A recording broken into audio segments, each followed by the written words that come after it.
뒤에서 잔소리만 하는 그런 감독 인력은 비유증이 낮다고요. 요즘은 농도가 낮은 게 좋다 이렇게 봅니다. 낮을수록 유기적 구조고 낮을수록 정보화 사회가 될수록 농도가 낮아야 된다 이렇게 얘기를 하거든요. 농도가 낮은 게 고객과 접촉하는 현장 인력이 많아서 훨씬 좋다는 거예요. 농도가 낮은 게 좋다는 이쪽에서는. 그래서 농도가 높은 게 선이고 좋은 거고, 이건 농도가 낮은 게 여기서는 좋은 게 돼요.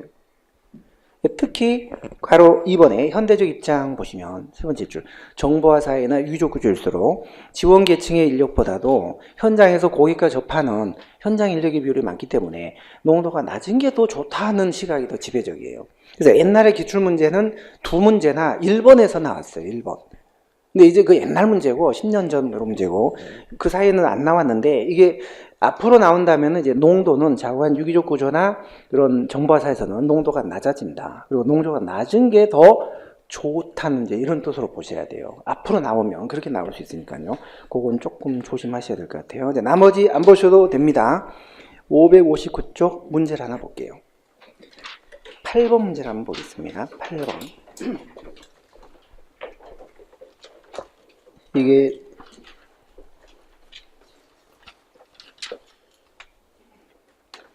그 왼쪽 6번 같은 경우가 제가 별 하나로 해놨는데, 한 옛날에 서울시 7급에서는 이게 옛날 개념이 나왔어요. 폰디. 옛날 개념. 근데 그건 뭐 중요하지 않고요. 오른쪽에 8번을 한번 볼게요. 8번. 개선에 대한 그 내용 중 옳은 곳을 모두 고르면 기여, 맞죠? 니은, 인격적 보완체로 감독의 범위를 넓혀준다. 통솔 범위를 넓혀준다. 그거는 참모죠. 참모. 디귿은요? 맞죠?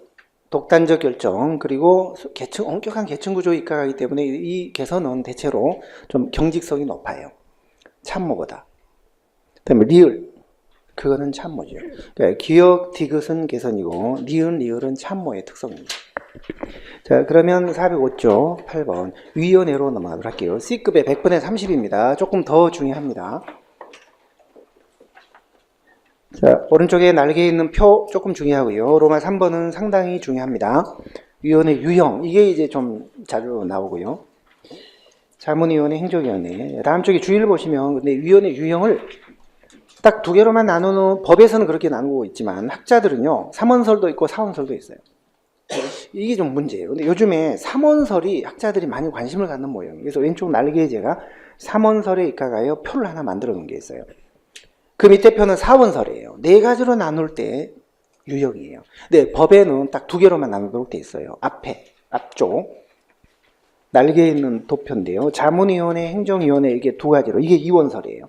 이게 2원설이고, 자, 다음 쪽에 도표가 3원설이고, 다음 쪽에 세 번째 도표가 4원설입니다. 4원설. 네, 3원설이 상당히 중요해요. 1, 2, 3원설이 다 조금 중요한데요. 3원설이 상당히 중요해요. 3원설.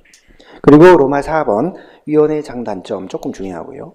그리고 포인트에 우리나라 위원회가 많이 있습니다. 우리나라 위원회 공화국이라고 할 만큼 엄청난 위원회가 있습니다. 중앙정부만 위원회가 몇 개인 줄 아세요? 400개입니다. 400개. 근데 이 중에 수많은 자문위원회가 있고 행정위원회가 있는데, 그 행정위원회 중에 대통령 소속 3개, 총리 소속 4개 위원회는 꼭 암기를 하셔야 돼요. 근데 이 위원회들은 굉장히 중요한 위원회죠. 여러분들 합격을 하시면은 이런 위원회 갑니다. 이 중에 일부는 중앙행정기관하고 똑같은 위원회가 있거든요.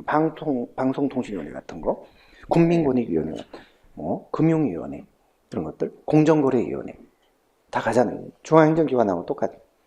이런 행정위원회 중에 3개는 대통령 소속이고 4개는 총리 소속인데, 이런 위원회들이 뭐 하는 위원회냐 이런 건 안 나오는데, 이게 행정위원회냐 자문위원회냐 소속이 어디냐 이런 건 나옵니다. 그래서 대통령 소속 행정위원회 3개만이라도 확실히 알고 계시면 다른 건 대충 풀 수가 있기 때문에요. 대통령 소속 3개, 행정위원회 3개만 그건 암기를 꼭 하십시오. 자, 대통령 소속 개인정보보호위원회, 그 다음에 방송통신위원회, 그 다음에 규제개혁위원회, 요 3가지예요. 대통령 소속 행정위원회예요. 좀 불경스럽긴 한데요. 대개방규 대통령 개방규 이렇게 암기를 해놓을게요. 개인정보보호위원회, 방송통신위원회, 규제개혁위원회, 대통령, 개방규. 아셔야 됩니다. 그걸 모르면 이제 한 문제 틀릴 수도 있어요. 이거 하나 알아가지고 한 문제를 맞출 수 있다면 뭐 당연히 비용 편입 분석상 암기를 해야 돼요. 대개방규 암기하셔야 돼요. 자, 앞으로 가서 1번 의부터 보겠습니다. 위원회. 우리가 정부 조직이 이런 식으로 꼭대기 한 사람이 모든 결정을 하고 책임을 지는 이런 단독형, 이걸 이제 독임명이라고 해요. 독임명. 혼자서 책임을 진다. 독임. 계층제 조직. 그런데 합의제 기구, 여러 사람이 복수의 구성으로 구성이 돼서 뭐 3사람 또는 5사람, 뭐 7사람 아니면 뭐 15명 이렇게 해서 합의제로 다수결로 의결한 그런 조직 형태를 합의형에서 커미티, 위원회라고 합니다. 위원회. 위원회란 두 번째 줄, 민주적 결정과 조정을 촉진하기 위해서 복수의 구성으로 구성되는 합의제 행정기관이다. 미국의 독립규제위원회가 그 효시였다. 독립규제위원회가 그 효시다. 독립규제위원회 한번 가볼게요. 뒤로 와이드로 한번 가볼게요.